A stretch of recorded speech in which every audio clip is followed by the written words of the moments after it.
Hello and welcome to Alchemy for the 21st Century, the Rebirth of Resistance.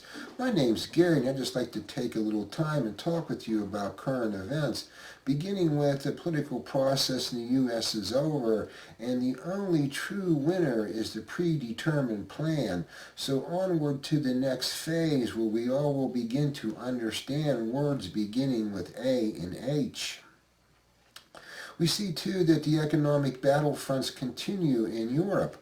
Okay, and the cries over there are now, who stole the gold, or where's my gold, and where are the exit doors? And we can relate this back to what I call the stagnation phase. And the stagnation phase is nothing more than engineered events in order to shrink an economy to steal its wealth.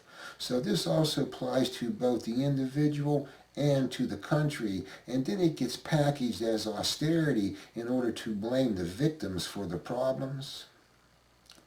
And we see too that the conflict continues in the Middle East, and with many people losing their lives, and this is all very sad.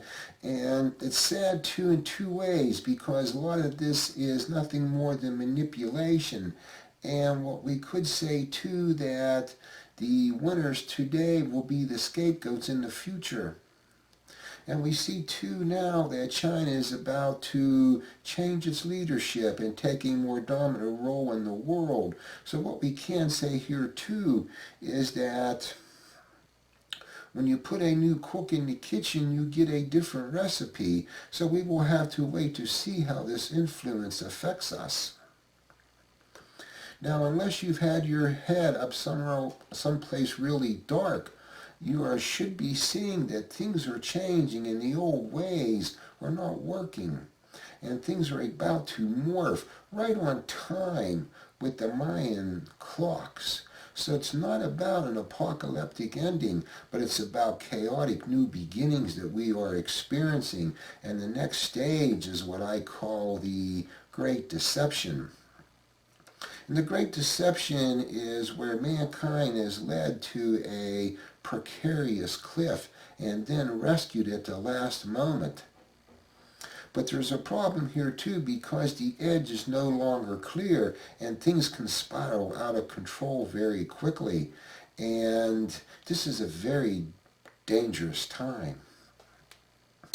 We also see too that the rebirth of resistance is growing throughout the world. Now, I'm not talking about the demonstrations and the violence and the divisions and the hate. What I'm talking about is mankind's awareness that things are not right and his desire for something better. And a place of interest to watch is a very small place in the world that Gilgamesh would have considered holy.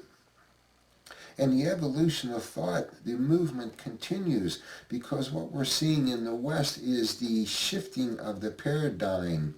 And our definition of paradigm is an organization of concepts that becomes the beliefs that glues us into a culture. And now what we're seeing now is that the beliefs are no longer trusted and the concepts are being challenged. And this is relatively a good and bad thing. It is good because it pushes man into a new direction, but it also has negative things because people begin to take sides. But the taking of sides is only a response in relatively short term. But in order for the evolution of thought to fulfill itself, there must be a new idea presented. So at this particular point, okay, it's not about negotiation to a better deal. What it's about is mankind unifying around a new idea that is the product of his desire for something better. And we at Alchemy for the 21st Century are about to present a new platform. And we are not saying that this is the new idea. What we are saying too, it is time to begin the conversation. Because once we begin the conversation, we begin to utilize consciousness differently. And we become better than what we are by finding something better that we can follow. And once this is accomplished, okay, mankind begins to take back his destiny by rejecting the ancient idea that has ruled us for the last 4,000 years. So it is not about Revolution, it is about evolution that is always found within the masses, because there's only a certain part of humanity that can evolve. The other part is stuck playing the ancient idea or supporting the ancient idea. So I hope you found my interpretation interesting and will continue viewing my videos. Thank you very much.